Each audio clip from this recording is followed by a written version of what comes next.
பரிசுத்த நாமத்திற்கு மகிமை உண்டாவதாக.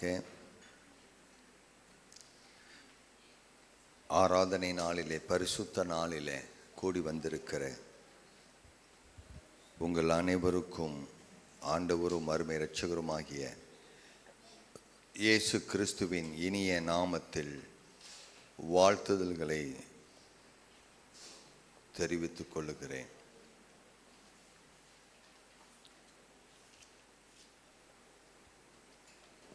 வேதத்திலிருந்து நாம் ஒரு சில வசனங்களை வாசித்து இந்த நாளிலே கர்த்தர் அருளுகிற அவருடைய ஜீவ வார்த்தைகளை நாம் தியானிப்போம். சங்கீதம் 6:2 பக்தன் இவ்விதமாய் சொல்லுகிறான். சங்கீதம் 6:2. சங்கீதம் 6:2.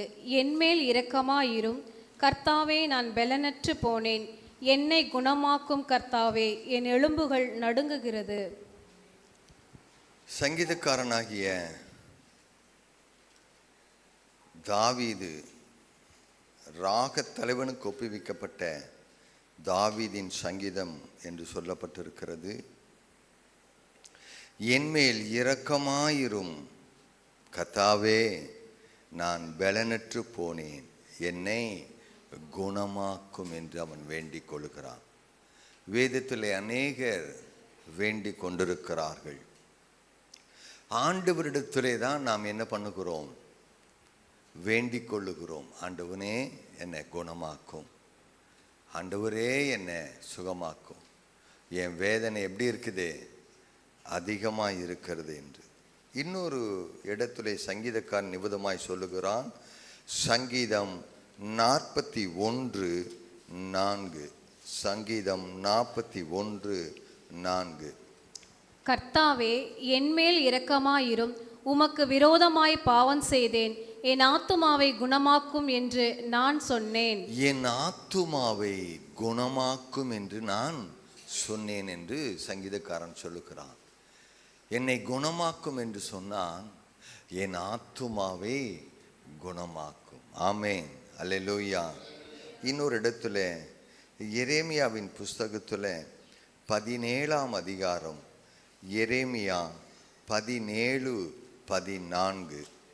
எரேமியா 17:14. கர்த்தாவே, என்னை குணமாக்கும், அப்பொழுது குணமாவேன். என்னை இரட்சியும், அப்பொழுது ரட்சிக்கப்படுவேன். தேவரீர் என் துதி. கர்த்தாவே, என்னை குணமாக்கும், அப்பொழுது குணமாவேன்.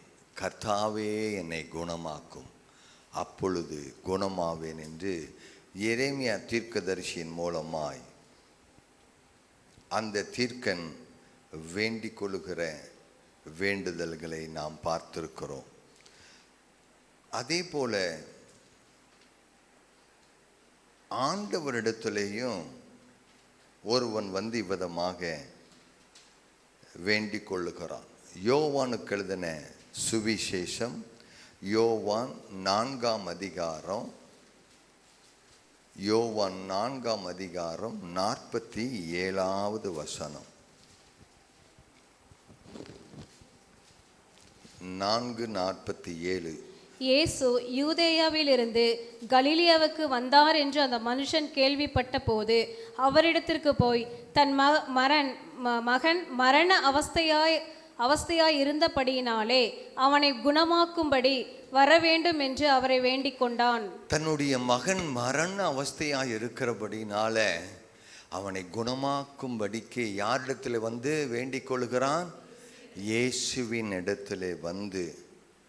இயேசு யூதேயாவிலிருந்து கலிலேயாவுக்கு வந்தார் என்று அந்த மனுஷன் கேள்விப்பட்டு ஆண்டவரிடத்திலே வந்து அந்த ராஜாவின் மனுஷன் வேண்டிக் கொள்ளுகிறான். என்ன வேண்டிக் கொள்ளுகிறான்? அவனை குணமாக்க வர வேண்டும் என்று வேண்டிக் கொள்ளுகிறான். இன்றைக்கும் நாம் உலகத்தில் அநேக மனிதர்கள் இவ்விதமாய் வேண்டிக் கொள்வது உண்டு. சிலர் மருத்துவர்களிடம் எப்படியாவது என்னை சுகமாக்குங்க என்று சொல்லி வேண்டிக் கொள்கிறார்கள். சிலர் ஊழியர்களிடம் எப்படியாவது எனக்காக ஜெபம் பண்ணுங்கள் எனக்காக வேண்டுதல் பண்ணுங்களேன், நோயிலிருந்து எனக்கு விடுதலை வேண்டும் என்று. இன்னும் ஒரு சிலர் எங்கெங்கெல்லாம் வியாதிக்கு மருத்துவம் பார்க்கப்படுகிறதோ அங்கெங்கெல்லாம் போய் தங்களுடைய நோய்களை குணமாக்க ஒவ்வொரு இடங்களுக்கும் சென்று கொண்டிருப்பதை நாம் இன்றும் பார்க்கிறோம். அருமையான கர்த்தருடைய ஜனமே,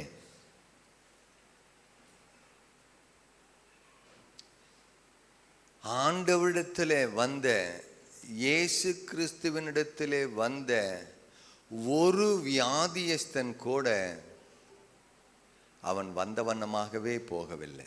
ஆமென், அல்லேலூயா. ஒரு வியாதியஸ்தன் கூட வந்த வண்ணமாக அவன் போகவே இல்லை.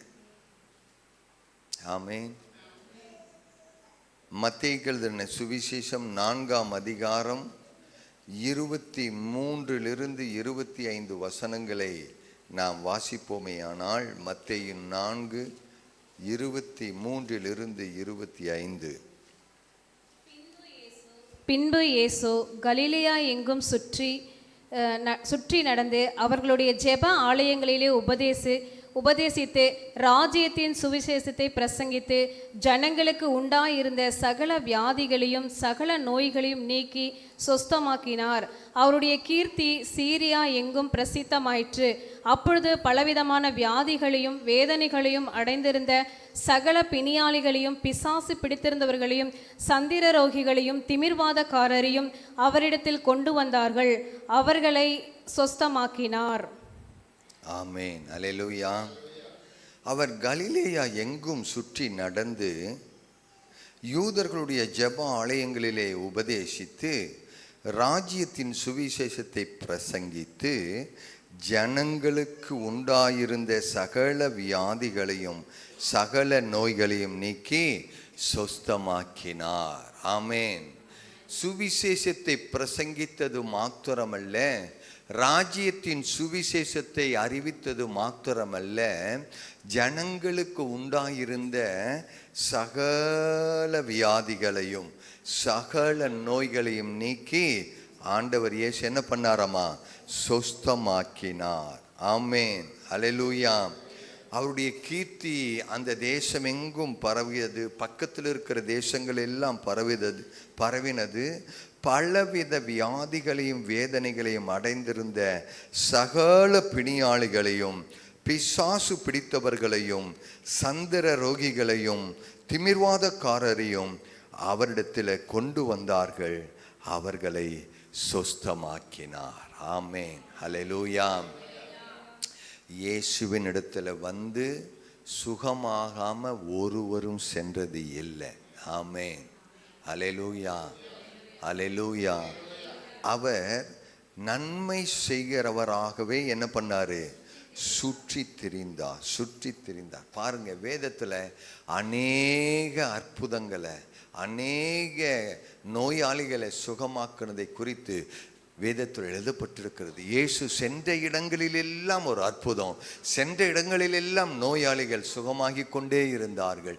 சென்ற இடங்களிலெல்லாம் அவருடைய வல்லமை வெளிப்பட்டு பிணியாளிகளை எல்லாம் ஆண்டவர் சுகமாக்கினார். ஆமென், அல்லேலூயா. மத்தேயு எழுதின சுவிசேஷம் 8ஆம் அதிகாரம் 1-4 வசனங்கள், மார்க் 1ஆம் அதிகாரம் 40-45, இந்த 2 பகுதிகளும் ஒரே காரியத்தை சொல்லுகிறது. அங்கே பார்க்கிறோம், குஷ்டரோகி ஆகிய ஒரு மனுஷன் இருக்கிறான் என்று. ஆமென். மத்தேயு 8:1 வாசிங்க. அவர் மலையிலிருந்து இறங்கின போது திரளான ஜனங்கள் அவருக்கு பின் சென்றார்கள். அப்பொழுது குஷ்டரோகி ஒருவன் வந்து அவரை பணிந்து, ஆண்டவரே, உமக்கு சித்தமானால் என்னை சுத்தமாக்கும், உம்மால் ஆகும் என்றான். இயேசு தமது கையை நீட்டி அவனை தொட்டு, எனக்கு சித்தம் உண்டு, சுத்தமாகு என்றார். உடனே குஷ்டரோகம் நீங்கி அவன் சுத்தமானான். ஆமென், அல்லேலூயா. பாருங்க, ஆண்டவர் அந்த குஷ்டரோகி ஏன் அப்படி கேட்கிற? ஆண்டவரே, உமக்கு சித்தமானால் என்னை சுத்தமாக்க உம்மால் ஆகும்.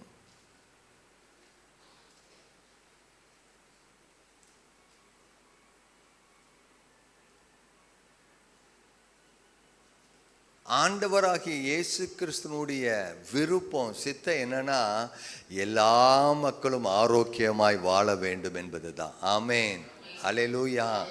அந்த சித்தத்தை அறியாத மக்கள் மத்தியிலே வாழ்ந்தவன் தான் இவன்.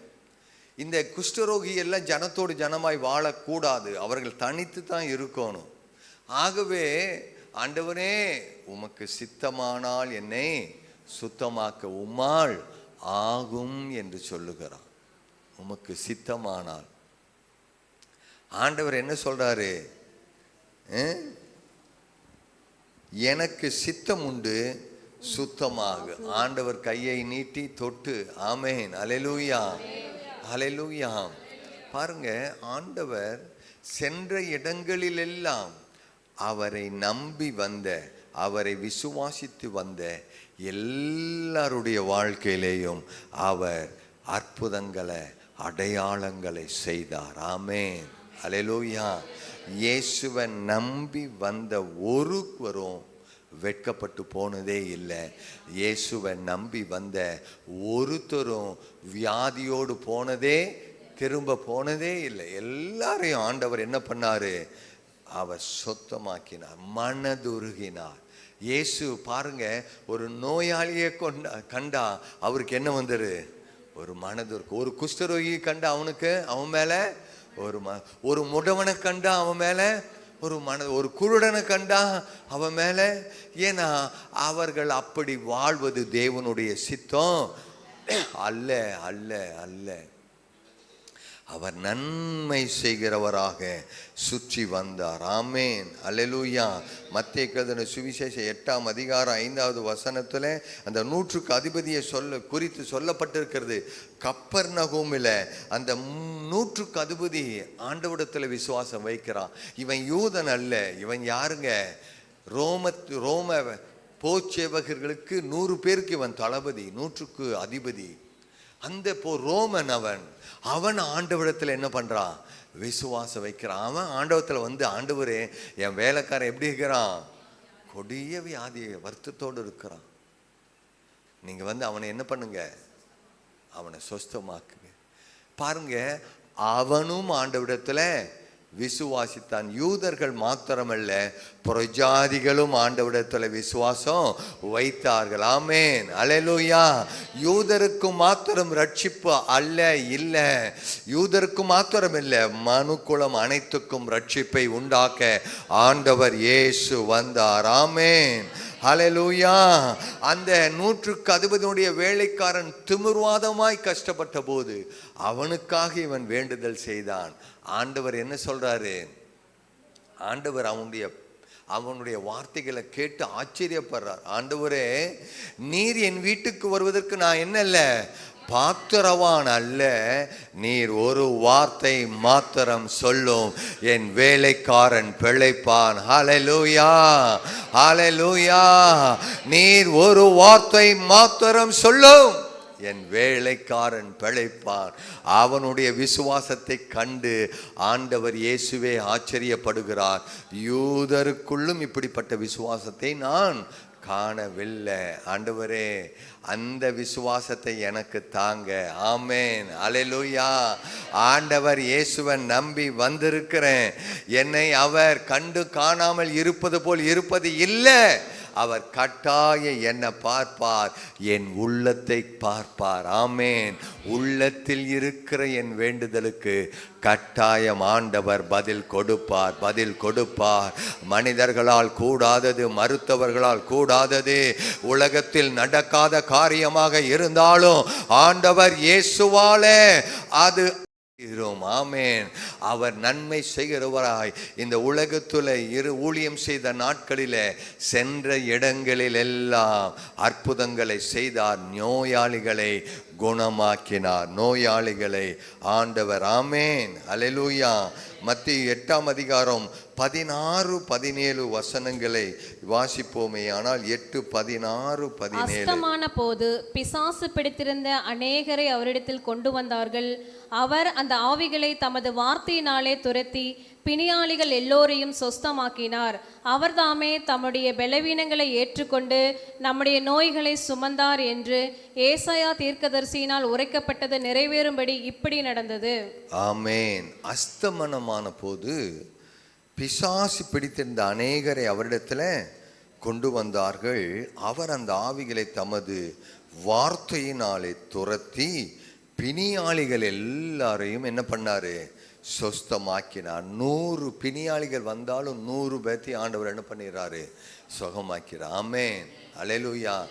எத்தனை பிசாசு பிடிச்சவன் வந்தாலும் ஆண்டவர் என்ன பண்ணிடுறாரு? பிசாசுகள் இருந்து அவனை விடுதலை ஆக்கிறார். அல்லேலூயா. பாருங்க, ஏன்னா அவர்தான் தேவகுமாரன். ஆமேன். இறை மைந்தன். ஆமேன். அவர் ஜனங்களை விடுவிப்பதற்காகவே இந்த உலகத்தில் வந்தவர். ஆமேன். அல்லேலூயா, அல்லேலூயா. இந்த உலகத்துல பாவத்தின் அடிமைத்தனத்தில், சாபத்தின் அடிமைத்தனத்தில் வந்த எல்லா நோய்களுக்கும், எல்லா பிரச்சனைகளுக்கும் தீர்வை கொடுக்கும்படித்தான் ஆண்டவர் இயேசு இந்த உலகத்தில் வந்தார். ஆமேன். அவரை குறித்து வேதம் தீர்க்க தரிசனமாகவே எழுதப்பட்டிருக்கிறது. என்னவென்று, அவர் தாமே நம்முடைய பலவீனங்களை ஏற்றுக்கொண்டு நம்முடைய நோய்களை சுமந்தார் என்று ஏசாயா தீர்க்கதரிசியினால் உரைக்கப்பட்டது நிறைவேறும்படி இப்படி நடந்தது. ஆமென். தீர்க்கதரிசியினால் உரைக்கப்பட்டது நிறைவேறும்படி, தீர்க்க தரிசனத்தின் நிறைவேறுதலாக இயேசு ஆமென் பிணியாளிகளை எல்லாம் சுகமாக்கினார். ஆமென். அல்லேலூயா. அவரை விசுவாசிக்கிறவர்களும் அவர் செய்தவைகளை இந்த பூமியிலே செய்வார்கள். ஆமென். அல்லேலூயா, ஹல்லேலூயா, ஹல்லேலூயா. பலவீனங்களை அவர் ஏற்றுக்கொண்டார். நம்முடைய நோய்களை எல்லாம் அவர் சுமந்து தீர்த்தார். இது தீர்க்க தரிசனமாக ஏசாயா தீர்க்க தரிசன புஸ்தகம் 53ஆம் அதிகாரம் 5வது வசனத்துல இவ்விதமாக தீர்க்க தரிசனமாய் எழுதப்பட்ட வார்த்தை. ஏசாயா 53:5. நம்முடைய மீறுதல்களின் நிமித்தம் அவர் காயப்பட்டு நம்முடைய அக்கிரமங்களின் நிமித்தம் அவர் நொறுக்கப்பட்டார். நமக்கு சமாதானத்தை உண்டு பண்ணும் ஆக்கினை அவர் மேல் வந்தது. அவருடைய தழும்புகளால் குணமாகிறோம். அவருடைய தழும்புகளால் குணமாகிறோம். ஆமென். அவருடைய தழும்புகளால் குணமாகிறோம். ஆமென். இப்போ இந்த வார்த்தை தீர்க்க தரிசனமாக எழுதப்பட்டது. ஆனா இயேசு கிறிஸ்துவினுடைய நாட்களில ஆண்டவருடைய தழும்புகளால குணமானார்களா? இயேசு கிறிஸ்து ஊழியம் செய்த நாட்களில ஆண்டவராகிய இயேசு கிறிஸ்துவின் தழும்புகளால குணமாக்குதல் நடைபெற்றதா?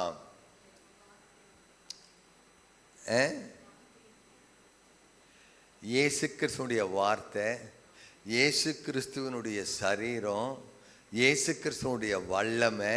ஆமென். அந்த ஒட்டுமொத்த உருவமே குணமாக்குகிறது தான். ஆமென். அல்லேலூயா. அவருடைய சரீரத்திலிருந்து என்ன பண்ணது? குணமாக்கத்தக்கதான வல்லமை புறப்பட்டது. ஆமென். குணமாக்குதல். தம்முடைய சரீரத்திலிருந்து வல்லமை புறப்பட்டதை இயேசு உணர்ந்தார். அவருடைய தழும்பு மாத்திரமல்ல, அவருடைய மொத்த உருவமே குணமாக்குதலின் உருவம். ஆமென். அல்லேலூயா. அவர் உயிரோடு இருந்த நாட்களிலே அவர் சென்ற இடங்களில் எல்லாம் தம்முடைய வல்லமையினால, தம்முடைய வார்த்தையினால ஜனங்களை எல்லாம் சுகமாக்கினார். ஆமென். அதே ஆண்டவர் இன்றைக்கும் உயிருள்ளவராக, ஜீவனுள்ளவராக இருக்கிறார். யாரெல்லாம் அவருடைய வார்த்தையை விசுவாசிக்கிறீர்களோ அவருடைய வாழ்க்கையில அற்புதம் நடைபெறும். ஆமென். இயேசு கிறிஸ்து சொல்லி இருக்கிறார். தேவனுடைய வார்த்தை தீர்க்க தரிசனமாய் சொல்லப்பட்டிருக்கிறது. அவருடைய பரிசுத்தவான்கள் அவருடைய வார்த்தையை எழுதி வைத்து விழித்திருக்கிறார்கள், அவருடைய தழும்புகளால சுகமாக்கப்பட்டீர்கள் என்று. ஆமேன். 1 பேதுரு 2:24 அவ்விதமாக சொல்லப்பட்டிருக்கிறது. ஆமேன். அவருடைய தழும்புகளால் சுகமானீர்கள் என்று எழுதப்பட்டிருக்கிறது. ஆகவே பாருங்க, இயேசு ஆண்டவர் சென்ற இடங்களிலெல்லாம் ஆண்டவரிடத்தில் யார் யாரெல்லாம் வேண்டிக் கொள்ளுகிறாங்க, யார் யார் எல்லாம் ஆண்டவரிடத்தில் வேண்டிக் கொள்ளுகிறாங்க, யார் யார் எல்லாம் சுகம் பெறாங்க, வேண்டிக் கொள்ளுகிற அத்தனை பேரும் சுகம் பெறுகிறாங்க. ஆமேன். அல்லேலூயா, அல்லேலூயா. பாருங்க, மத்தேயு 14:13-14 பார்த்தீங்கன்னா, இயேசு அப்படியே தனியே ஒரு வனாந்தரமான இடத்துக்கு போறாரு. ஆனா அங்கேயும் ஜனங்கள் எல்லாம் என்ன பண்றாங்க, இயேசு இருக்கிறாரு என்று கேள்விப்பட்டு எல்லாரும் என்ன பண்றாங்க, திரளான ஜனங்கள் திரளான ஜனங்கள் வந்து கூடிட்டாங்க. ஆமேன். இயேசு தனியா ஜெபம் பண்ண போனாரு.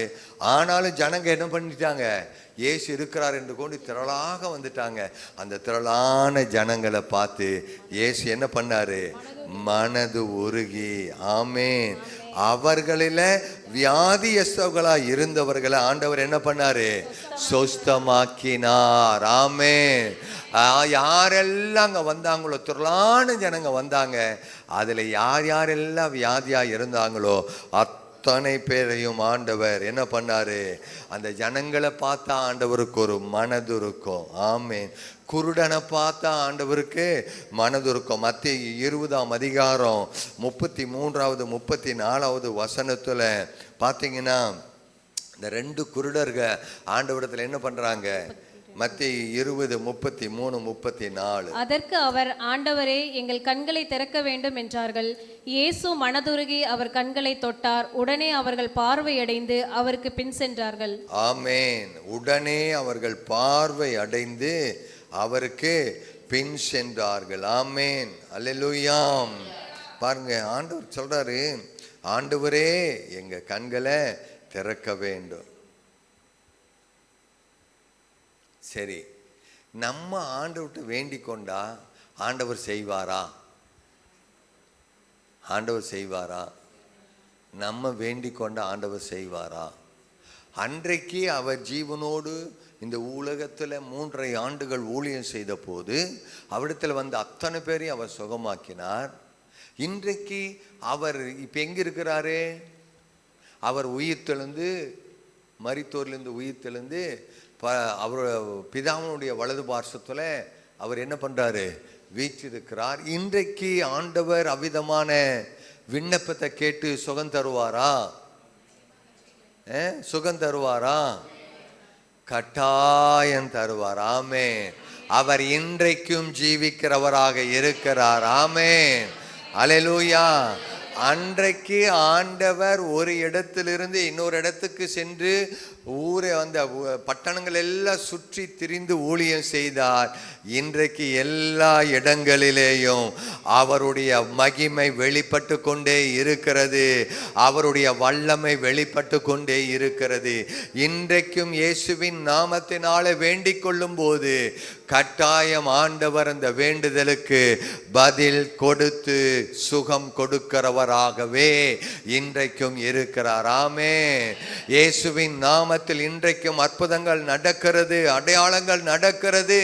நம்முடைய திருச்சபையிலேயும் நம் மத்தியிலேயும் ஆண்டவர் அற்புதங்களை செய்வதற்கு ஆயத்தம் உள்ளவராக இருக்கிறார். ஆமென்.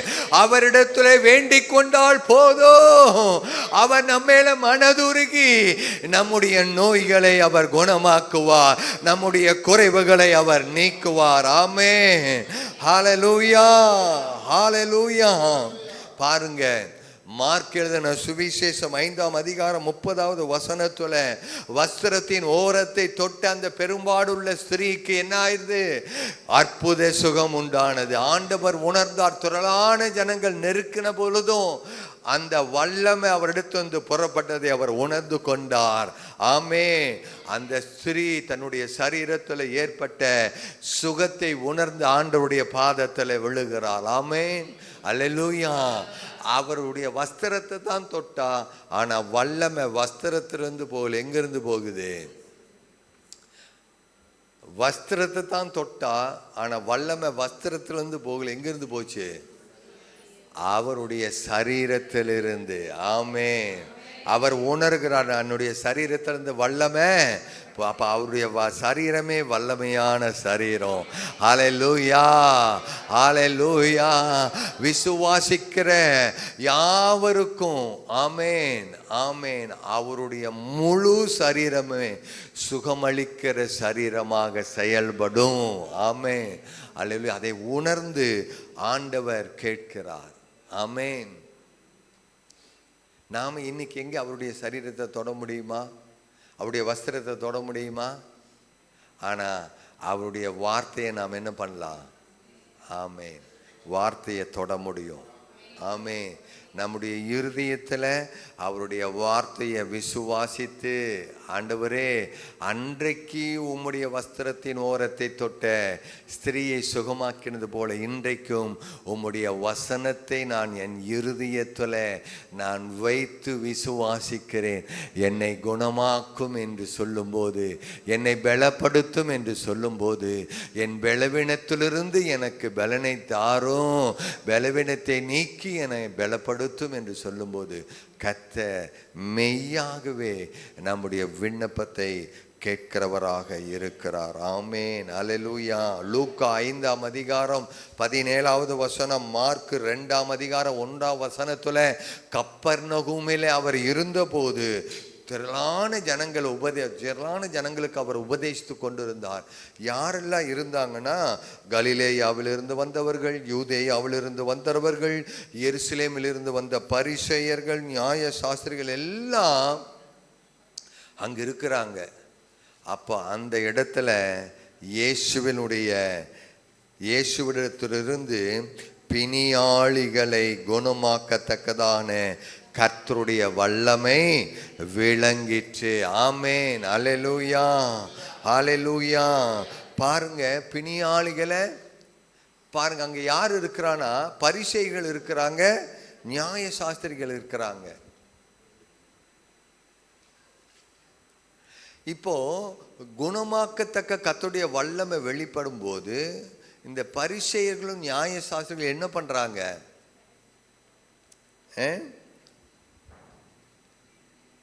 லூக்கா 5:17,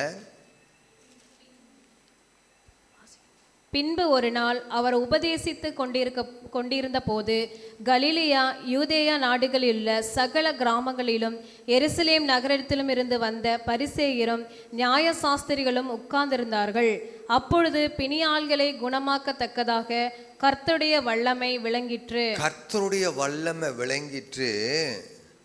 ஆண்டவர் இந்த திமிர்வாதக்காரனை சொல்றாரு, உன் பாவங்கள் உனக்கு மன்னிக்கப்பட்டது என்று சொல்லும்போது, வேத பாரகரும் பரிசேயரும் யோசனை பண்ணி, தேவ தூஷணம் சொல்லுகிற இவன் யார்? தேவன் ஒருவரே அன்றி பாவங்களை மன்னிக்கத்தக்கவர் யார் என்று சொன்னாங்க. அவங்க பாருங்க, தேவன் தான் மன்னிக்கிறவர், தேவன் தான் மனிதனாக வந்தார் என்பதை அவர்கள் என்ன பண்ணல? விசுவாசிக்கல. பாவங்களை மன்னிக்கிறதற்கு யாருக்கு தான் அதிகாரம் இருக்குது? தேவனுக்கு தான். ஆனா பாவங்களை மன்னிக்கிறதுக்கு தேவனாக இருந்து மனிதனாக அவதரித்திருக்கிற மனுஷகுமாரனாய் இருக்கிற இயேசுவுக்கு அதிகாரம் இருக்கிறது என்பதை அவர்கள் உணராதிருந்தார்கள். ஆமென், அல்லேலூயா. பாருங்க, தீர்க்கதரிசிகள் எல்லாம் எழுதி இருக்குது, பழைய ஏற்பாட்டில் எழுதி இருக்கிறது. மேசியா வரும்போது அவர் எங்க என்ன பண்ணுவாரு? அவர் அற்புதங்களை அடையாளங்களை செய்வார், குஷ்டரோகிகளை எல்லாம் சுகமாக்குவார் என்று தீர்க்க தரிசனம் எழுதப்பட்டிருக்கிறது. அவைகளை எல்லாம் அறிந்தவர்கள் தான். ஆனாலும் இயேசுவை என்ன பண்ணல? மேசியாவாக அவர்கள் விசுவாசிக்கல. ஆகவே அவர்கள் என்ன பண்றாங்க? குறை சொல்லுகிறார்கள். ஆமென், குறை சொல்லுகிறார்கள். யார் என்ன சொன்னாலும் இயேசு தம்முடைய பிதாவின் சித்தத்தை இந்த பூமியிலே அவர் செய்து முடித்தார். ஆமென், அல்லேலூயா, ஹல்லேலூயா. அவரிடத்திலிருந்த வல்லமை புறப்பட்டதுனால லூக்கா 6ஆம் அதிகாரம் 19வது வசனத்துல, யூதேயா, எருசலேம், தீரு, சீதோன் பட்டணங்களில் இருந்து திரளான ஜனங்க வந்திருந்தாங்க. அப்பொழுது அவரிடத்துல வல்லமை புறப்பட்டு எல்லாரையும் குணமாக்கினது. ஆமென். அப்படி குணமாக்குறதுனால ஜனங்கள் எல்லாரும் அவரை தொடும்படிக்கு என்ன பண்ணாங்க, வகை தேடினார்கள் என்று வசனம் சொல்லுகிறது. அருமையான கர்த்தருடைய ஜனமே, இது ஏதோ ஒரு கதை அல்ல, நடந்த சரித்திரம். ஆமேன். ரோமர்களுடைய ஆளுகையிலே உட்பட்டிருந்த யூதேயா தேசத்தில் இருந்த எருசலேமிலே பெத்லகேமிலே பிறந்த இரட்சகராகிய இயேசு கிறிஸ்துவின் அந்த ஜீவியத்தில், அவருடைய ஜீவியத்தில் கிபி 1ஆம் நூற்றாண்டில் கிட்டத்தட்ட 30 வயதுள்ளவராக ஆண்டவர் இயேசு இருந்த பொழுது இந்த அற்புதங்களை எல்லாம் ஆண்டவர் செய்தார். ஆமேன். பிணியாளிகள் எல்லாரையும் ஆண்டவர் என்ன பண்ணாரு, சுகமாக்கினார். ஆமேன். எதற்காக? அவர் நம்முடைய பாடுகளை ஏற்றுக்கொண்டு, அதற்கு அடையாளமாக உயிரோடு இருந்த பொழுதே அவர் அற்புதங்களை செய்தார், அடையாளங்களை செய்தார். ஆமேன். அவர் உயிரோடு இருந்து அற்புத அடையாளங்களை செய்து மனுக்குலத்தின் பாவத்துக்காக கல்வாரி சிலுவையில் அவர் பாடுகளை பட்டு, அவர் காயப்பட்டு, அடிக்கப்பட்டு, நொறுக்கப்பட்டு, சிலுவையிலே தம்முடைய ஜீவனை கொடுத்து அடக்கம் பண்ணப்பட்டு 3ஆம் நாள் உயிரோடு கூட அவர் எழுந்தார். அவர் இன்றைக்கும் ஜீவிக்கிறவராய் இருக்கிறார். இயேசு கிறிஸ்து நேற்றும் இன்றும் என்றும் மாறாதவராய் இருக்கிறார். அன்றைக்கு அற்புதங்களை செய்த அதே தேவன் இன்றைக்கும் மாறாதவராக நம் மத்தியிலே அற்புதங்களை செய்து கொண்டிருக்கிறார்.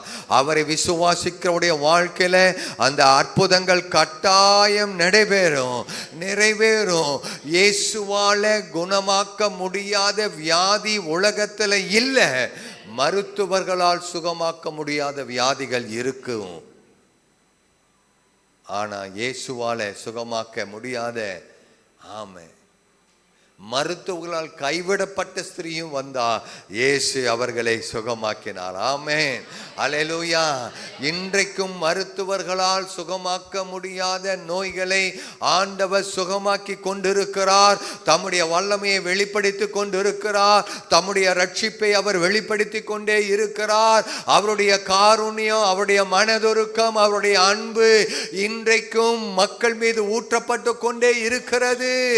உலகம் எங்கிலும் இருக்கிற அனைத்து ஜனங்கள் மேலும் அன்றைக்கு இருந்த அந்த மாறாத அன்பு, மாறாத மனதுருக்கம் இன்றைக்கும் கிரியை செய்து கொண்டே இருக்கிறது. ஹல்லேலூயா, ஹல்லேலூயா. மத்தேயு 8:17 வாசித்த வேத பகுதியின்படியாய் அவர் தாமே நம்முடைய பலவீனங்களை ஏற்றுக்கொண்டு நம்முடைய நோய்களை எல்லாம் எங்கே சுமந்தாருங்க? கல்வாரி சிலுவையிலே சுமந்து தீர்த்தார். ஆமென். அதை விசுவாசிக்கிற எனக்கு நோய் இல்லை. அந்த விசுவாசம் வரணும். ஆமென், ஆமென். பலவீனமாய் இருக்கிறவங்க, நோயோடு கூட இருக்கிறவங்க கர்த்தருடைய வாக்கியத்தை விசுவாசிக்க வேண்டும். ஆமென். அவருடைய வார்த்தை நிறைவேறினதை விசுவாசிக்க வேண்டும். அந்த நாட்களிலே நிறைவேறின அதே வார்த்தை இன்றைக்கும் நிறைவேறி கொண்டுதான் இருக்கிறது. ஆமென். இன்றைக்கும் நிறைவேறி கொண்டுதான் இருக்கிறது. அவர் தாமே நம்முடைய பலவீனங்களை ஏற்றுக்கொண்டு நம்முடைய நோய்களை சுமந்தார். சுமந்தது மாத்திரமல்ல, சுமந்து தீர்த்தார். ஆமென். 1 பேதுரு 2:24 நாம் பாவங்களுக்கு செத்து நீதிக்கு பிழைத்திருக்கும்படிக்கு அவர் தாமே தமது சரீரத்திலே நம்முடைய பாவங்களை சிலுவையின் மேல் சுமந்தார். அவருடைய தழும்புகளால் குணமானீர்கள். ஆமென். அவருடைய தழும்புகளால் குணமானீர்கள்.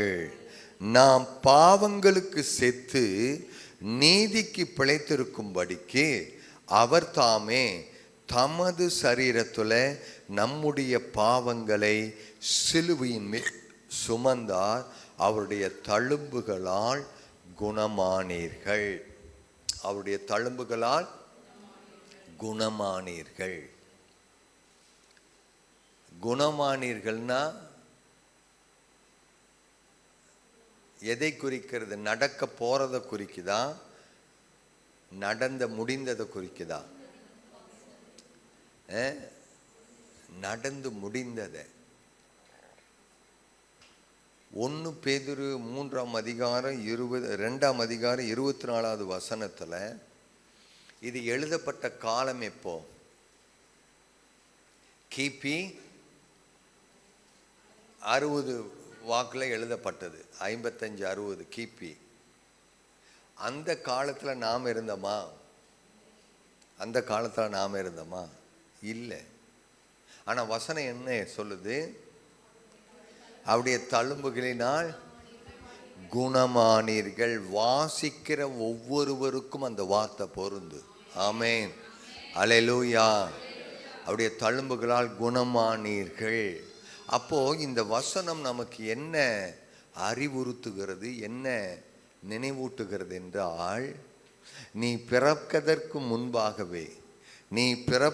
முன்பாகவே உன் நோய்களை எல்லாம் உன் ஆண்டவர் இயேசு சுமந்து தீர்த்து விட்டார்.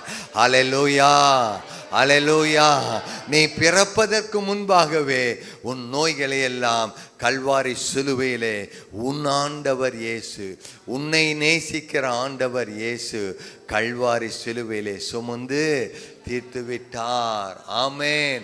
அவருடைய தழும்புகளால நீங்க என்ன பண்ணீங்க? சுகமானீர்கள். நான் இயேசுவின் தழும்புகளால் சுகமானேன். ஆமென். அவருடைய தழும்புகளால நான் சுகமானேன். இன்றைக்கு ஒருவேளை நீங்கள் வியாதியுள்ளவர்களாக இருக்கலாம், அது பெரிதல்ல. ஒருவேளை நீங்கள் வியாதியோடு பலவீனத்தோடு காணப்படலாம். ஆனால் கண்டு விசுவாசிப்பதை காட்டிலும் காணாமல் விசுவாசிக்கிறவர்கள் பாக்கியவான்கள். ஆமென். உங்க சரீரத்தில் பலவீனம் இருந்தாலும், உங்க சரீரத்தில் வியாதி இருந்தாலும், அந்த வசனம் உங்கள் இருதயத்துக்குள்ளே போகும்போது, விசுவாசம் உங்களுக்குள்ளே எழும்பும் போது கட்டாயம் அற்புதம் நடக்கும். அற்புதம் நடக்கும், அதிசயம் நடக்கும். நான் நோயோடு வாழ்வது என் ஆண்டவர் இயேசுவின் சித்தம் அல்ல. நான் வியாதியிலே வருத்தப்படுவது என் ஆண்டவர் இயேசுவினுடைய சித்தம் அல்ல. அவர் என் மேல மனதுருக்கமாய் இருக்கிற தேவன். என்னை வாழ வைப்பதற்கு, நன்றாய் வாழ்வதற்கு, ஆரோக்கியமாய் வாழ்வதற்கு, சுகமாய் வாழ்வதற்கு என் தேவன் ஏற்கனவே வழியை உண்டாக்கி வைத்து விட்டார். அதை நான் இப்பொழுது விசுவாசிக்கிறேன். இப்பொழுது நான் விசுவாசிக்கிறேன். அவருடைய தழும்புகளால் நான் சுகமாகி விட்டேன் என்று. ஆமென், அல்லேலூயா. எத்தனை பேர் விசுவாசிக்கிறீர்களோ, விசுவாசிக்கிற உங்களுக்குள்ளே 2000 ஆண்டுகளுக்கு முன்பு இயேசு கிறிஸ்துவின் சரீரத்திலிருந்து வெளிப்பட்ட வல்லமை இன்றைக்கு வெளிப்பட்டு கொண்டே இருக்கிறது. அந்த வல்லமை இன்றைக்கும் உங்க சரீரத்தை தொடுகிறது. அவருடைய வார்த்தையின் வல்லமை விசுவாசத்திலே உங்கள் சரீரத்திலே ஊடுருவி உங்களுடைய வியாதியை அது குணமாக்குகிறது. உங்களுடைய கல்லீரலை அது குணமாக்குகிறது. சிறுநீரகத்தை அது குணமாக்குகிறது. எலும்புகளை எல்லாம் குணமாக்குகிறது. உங்களுடைய இருதயத்தின் அடிக்காயத்தை அது குணமாக்குகிறது. உங்களுடைய மூட்டு வலிகளை, உங்களுடைய எலும்பு பிரச்சனைகளை, தசை பிரச்சனைகளை, நரம்பு பிரச்சனைகளை, உங்க உச்சந்தலை முதல் உள்ளங்கால் வரைக்கும் இருக்கிற சகல நோய்களை குணமாக்குகிற இயேசுவின் வல்லமை இந்த இடத்துல அந்த வெளிப்பட்டு கொண்டே இருக்கிறது. விசுவாசிக்கிற நீங்கள் அந்த சுகத்தை பெற்றுக் கொள்ளுவீர்கள். விசுவாசிக்கிற நீங்கள் இயேசுவின் நாமத்தில் அற்புதத்தை இப்பொழுதே பெற்றுக் கொள்ளுவீர்கள்.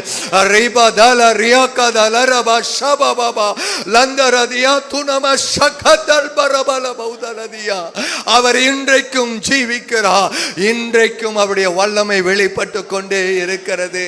ஹல்லேலூயா, ஹல்லேலூயா, ஹல்லேலூயா. நான் சுகமானேன், நான் சுகமானேன், புண்ணியரே காயங்களா. நான் சுகமானேன், நான் சுகமானேன், புண்ணியரேன் காயங்களா. புண்ணியரின் காயங்களா. ஹல்லேலூயா ஹல்லேலூயா ஹல்லேலூயா. ஆரோக்கியமே ஹல்லேலூயா ஹல்லேலூயா ஹல்லேலூயா. ஆரோக்கியமே ஹல்லேலூயா ஆரோக்கியமே. நான் ஏன் சுமப்பே நான் ஏன் சுமப்பே எந்தன் இயேசு சுமந்த பே. நான் ஏன் சுமப்பேன் நான் ஏன் சுமப்பே எந்தன் இயேசு சுமந்த பே. எந்தன் இயேசு சுமந்த பேன். 1 பேதுரு 4ஆம் அதிகாரம் 1 பேதுரு 4ஆம் அதிகாரம் 13வது வசனம் 14வது வசனம் 16வது வசனம். கிறிஸ்துவின் மகிமை வெளிப்படும் போது களி கூர்ந்து மகிழும்படியாக அவருடைய பாடுகளுக்கு நீங்கள் பங்காளிகளானதால் சந்தோஷப்படுங்கள். நீங்கள் கிறிஸ்துவின் நாமத்தின் நிமித்தம் நிந்திக்கப்பட்டால் பாக்கியவான்கள். ஏனென்றால் தேவனுடைய ஆவியாகிய மகிமையுள்ள ஆவியானவர் உங்கள் மேல் தங்கி இருக்கிறார். அவர்களாலே தூஷிக்கப்படுகிறார், அவர்களாலே மகிமைப்படுகிறார். உங்களாலே மகிமைப்படுகிறார், உங்களாலே மகிமைப்படுகிறார். ஆதலால் உங்களில் ஒருவன் கிறிஸ்தவனாய் இருப்பதினால் பாடுபட்டால் வெட்கப்படாமல் இருந்து அதிநிமித்தம் தேவனை மகிமைப்படுத்த கடவன். அதிநிமித்தம் தேவனை மகிமைப்படுத்த கடவன். உங்களாலே மகிமைப்படுகிறார். ஆமேன், அல்லேலூயா. இப்போ கிறிஸ்து பாடுபட்டதெல்லாம் எதற்காக? நமக்காக. கிறிஸ்து பாடுபட்டதெல்லாம் நமக்காக. அவர் பாடுபட்டதனால நாம் எப்படி இருக்கிறோம்? அவர் பாடுபட்டதனால நாம் எப்படி இருக்கிறோம்? சுகமாய் இருக்கிறோம். ஆமேன், அல்லேலூயா. அவர் பட்ட பாடுகள் நமக்கு என்ன பண்ணுது? சுகத்தை கொடுக்கிறது. அவர் அவருக்காகவா பாடுபட்டார்? அவருடைய மீறுதல் அக்கிரம பாவத்துக்காகவா? இல்லை, அவருடத்துல ஒரு பாவமும் இல்லை. ஆமேன். மனுக்குலத்தின் பாவத்தை எல்லாம் அவர் ஏற்றுக்கொண்டதனால அவர் என்ன ஆனார்? பாவம் ஆக்கப்பட்டார். அவர் பாவம் செய்ததுனால பாவியாகல.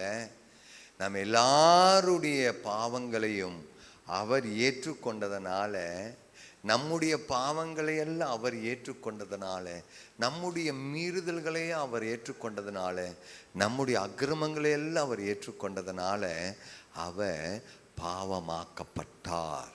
அவர் என்னங்க? பாவமாக்கப்பட்டார். அந்த பாவமாக்கப்பட்ட அந்த இயேசு கல்வாரியில போவதற்கு முன்பாகவே அவர் என்ன பண்ணார்? அடிக்கப்பட்டார், நொறுக்கப்பட்டார், வாதிக்கப்பட்டார். அவருடைய சரீரம் என்ன ஆகப்பட்டது? அவருடைய சரீரம் பிற்கப்பட்டது. உழுகிறவனுடைய நிலம் போல மாறிச்சு. ஆமேன். அவர் அழகில் சிறந்தவர். அவரை போல அழகு இந்த உலகத்தில் ஒருவனும் இல்லை. ஆனால் அவர் பார்க்கத்தக்க ரூபம் இல்லாதவராயிருந்தார். அவருடைய முகத்தை என்ன பண்ண முடியலையாமா? பார்க்க முடியாத அளவுக்கு அந்த கேடு அடைந்தார். யாருக்காக? உங்களுக்காக, எனக்காக. ஆமென். அவர் பரிசுத்தர். ஆமென். அவர் பரிசுத்தர்.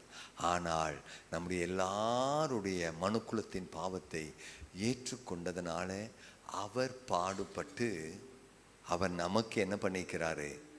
சுகத்தை கொடுத்திருக்கிறார். ஆமென், ஆமென், அல்லேலூயா. அவர் எத்தனை முறை வாரினால் அடிக்கப்பட்டார்?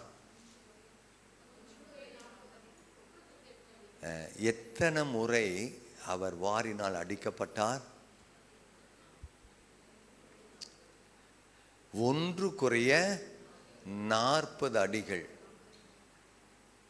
அவருடைய சரீரத்தில் எத்தனை அடிகள்? வாரினால 39 அடிகள் அந்த சவுக்குல அடித்து 39 அடிகள் அடிக்கப்பட்டார். எனக்கும் கொஞ்ச நாள் வரைக்கும் அவருடைய சரீரத்தில் 39 அடிகள் அடிக்கப்பட்டதே அப்படின்னு சொல்லி ஒரு யூதர்களுடைய முறைமையின்படி ஒன்று குறைய 40 அடிகள். 40 அடி அடித்தா அவங்க மீண்டும் என்ன பண்ணக்கூடாது? அடிக்கக்கூடாது. அதுக்கு கம்மியாக அடித்தா மீண்டும் என்ன பண்ணலாம்? அடிக்கலாம். அதற்காகத்தான் அவர்கள் அப்படி அடித்தார்கள் என்று நினைத்திருந்தேன். ஆனால் இன்றைக்கு அதை குறித்து ஒரு தேவனுடைய தாசன் விதமாய் சொன்னார். அவர் என்ன சொன்னார்னா, உலகத்தில் இருக்கிற எல்லா நோய்களையும் 39 வகையாக பிரிக்கலாமாமா. உலகத்தில் இருக்கிற அத்தனை நோய்களையும் இந்த 39 வகைக்குள்ள என்ன பண்ணலாமாமா? அடக்கிடலாமா. விஞ்ஞானம் இப்படி கண்டுபிடிக்குன்னு சொல்லி ஆண்டவர் முன்பே தெரியும். ஆகவே அவருடைய சரீரத்திலே மனிதனுக்கு வருகிற எல்லா வியாதியையும் 39 வகையாக பிரித்திருக்கிறார்கள். அத்தனை வியாதிகளுக்கும் இயேசு பரிகாரம் பண்ணி இருக்கிறார். அந்த வியாதிகளை எல்லாவற்றுக்கும் தீர்வை கொடுக்கும்படியாக 39 முறை அவர் வாரினால் அடிக்கப்பட்டிருக்கிறார். அவருடைய சரீரம் பிற்கப்பட்டிருக்கிறது உங்களையும் என்னையும் குணமாக்க. ஆகவே உங்களுடைய வியாதிகள் எவ்விதமான வியாதியாக இருந்தாலும் சரி, எந்த தன்மையுள்ளதாக இருந்தாலும் சரி, மருத்துவத்துக்கு கட்டுப்படாததாக இருந்தாலும் சரி, கவலை இல்லை. இயேசு கிறிஸ்துவுடைய சரீரத்தில் என் வியாதியை எடுத்துக்கொண்டார். ஆமே, என் வியாதியை இயேசு எடுத்துக்கொண்டு அவருடைய சுகத்தை எனக்கு கொடுத்திருக்கிறார். ஆமே, அந்த கல்வாரி தியானத்தை தான் நாம் இன்றைக்கு தியானித்து கர்த்தருடைய பந்தியிலே பங்கெடுக்க இருக்கிறோம். அல்லேலூயா, அல்லேலூயா. என் சரீரத்தில் இருக்கிற வியாதியை இயேசு அன்றைக்கே தன்னுடைய சரீரத்தில் ஏற்றுக்கொண்டு அந்த வியாதியை சுமந்து விட்டார், பலவீனத்தை சுமந்து விட்டார். நான் இனி சுமக்க தேவை இல்லை. ஹல்லேலூயா. நான் வியாதியோடு வாழ தேவை இல்லை. என் வியாதிகளை எல்லாம் அவர் சுமந்து தீர்த்து விட்டார். என்னுடைய வேதனைகளை அவர் எடுத்துக்கொண்டார். என் சரீரத்திலே காணப்படுகிற கட்டிகள், என்னுடைய சரீரத்திலே காணப்படுகிற வியாதியினுடைய செல்கள் எல்லாவற்றையும், எல்லா பிரச்சனைகளையும் அவர் ஏற்றுக்கொண்டார். அவருடைய தழும்புகளால் நான் சுகமானேன், சுகமானேன், சுகமானேன்.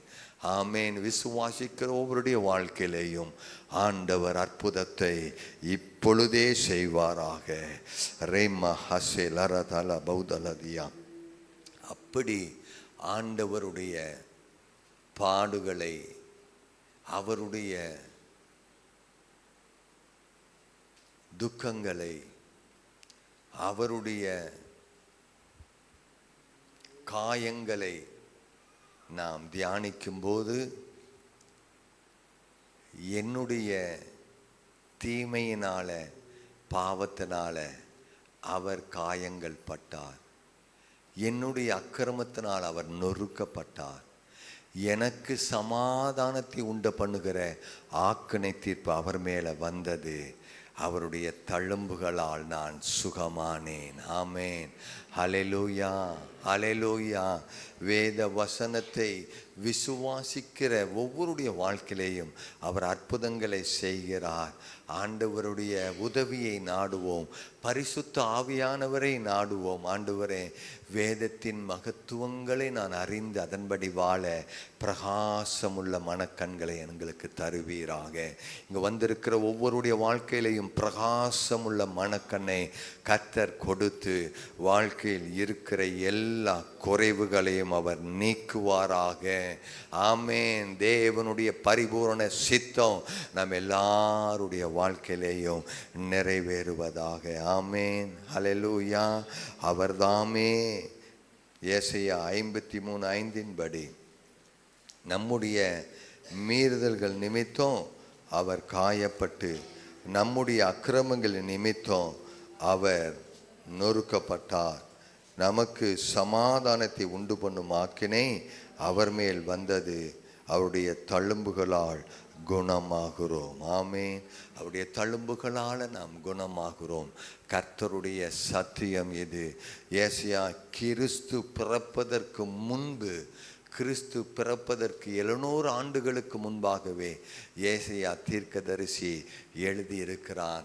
கிறிஸ்து பிறந்த அதே நூற்றாண்டில் கிபி 60-65 அப்போஸ்தலனாகிய பேதுரு எழுதுகிறார், அவருடைய தழும்புகளால் குணமானீர்கள், குணமானீர்கள்.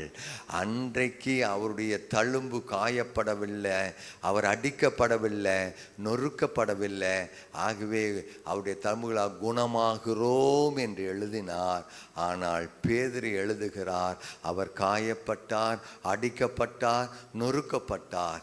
எல்லா வேதனைகளையும் நோய்களையும் அவர் ஏற்றுக்கொண்டு அவர் சுமந்து தீர்த்து விட்டார். இனி நாம் சுமக்க தேவை இல்லை என்பதை அறிந்து அவர் எழுதுகிறார், அவருடைய தழும்புகளால் குணமானீர்கள். தழும்பு எதை குறிக்கிறது? தழும்பு எதை குறிக்கிறது? தழும்புகள் எதை குறிக்கிறது? தழும்புகள் இயேசு கிறிஸ்துவனுடைய பாடு மரணத்தை குறிக்கிறது. தழும்புகள் இயேசு பட்ட வேதனையை, அவர் பட்ட பாடுகளை, அவர் நொறுக்கப்பட்டதை குறிக்கிறது. ஆமென். ஹல்லேலூயா, ஹல்லேலூயா. இன்றைக்கும் அவர் உயிரோடு கூட தான் இருக்கிறார். ஆனால் தழும்புள்ளவர்களாய் அல்ல, அல்ல, அல்ல. ஆமென், ஆமென், ஆமென். ஒரே ஒரு தழும்பு கைகளும் கால்களில் தான் இருக்குது. மீதி எல்லா தழும்புகளும் ஆமென் அவர் மறுரூபமாக்கப்பட்டதினால. ஹல்லேலூயா, ஹல்லேலூயா. நோயின் அறிகுறி இல்லாத ஆரோக்கியத்தை கர்த்தர் உங்களுக்கும் எனக்கும் கொடுப்பதற்காகவே அவர் மீண்டும் உயிர்த்தெழுந்தார். ஆமென். மறுரூபமாக்கப்பட்ட சரீரத்தோடு அவரை விசுவாசிக்கிற உங்களுக்கும் மறுரூபமாக்கப்பட்ட புதிய சரீரம், நோயுள்ள சரீரம் அல்ல, நோயுள்ள சரீரம் அல்ல, புதிய சரீரத்தை, ஆமென், நோய் இல்லாத சரீரத்தை அவர் உங்களுக்கும் கொடுக்கிறார். ஆமென். எல்லாரும் எழுந்து நிற்போம். எல்லாரும் எழுந்து நின்று ஆண்டவரே மகாசே அன்பு கூறுவே, இன்னும் அதிகமாய் ஆராதிப்பே, இன்னும் ஆர்வமாய் அன்பு கூறுவே, இன்னும் அதிகமாய் ஆராதிப்பே, இன்னும் ஆர்வமாய் உம்மை முழு உள்ளத்தோடு ஆராதிப்பேன், அன்பு கூறுவேன். ஆராதனை, ஆராதனை, ஆராதனை, ஆராதனை, ஆராதனை, ஆராதனை, ஆராதனை, ஆராதனை. யெகோவா ரஃபா, யெகோவா ரஃபா, சுகம் தந்தீரே நன்றி ஐயா. யெகோவா ரஃபா, யெகோவா ரஃபா, சுகம் தந்தீரே நன்றி ஐயா, சுகம் தந்தீரே நன்றி ஐயா. உம்மை முழு உள்ளத்தோர் ஆராதிப்பேன், முழு பலத்தோடு அன்பு கூறுவேன். ஆராதனை, ஆராதனை, ஆராதனை, ஆராதனை, ஆராதனை, ஆராதனை, ஆராதனை, ஆராதனை.